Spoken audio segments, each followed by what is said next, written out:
Sa pinakamamahal po naming tagapamahalang pangkalahatan, kapatid na Eduardo V. Manalo, kami pong mga ministro at mga manggagawa kasama ang aming mga may bahay ay buong puso po kaming bumabati sa inyo ng Happy birthday po! Mahal na mahal po namin kayo!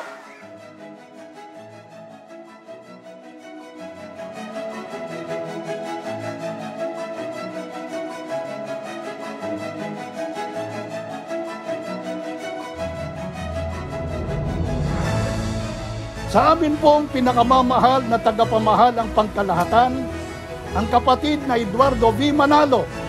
Maraming salamat po! Happy birthday po! We love you po!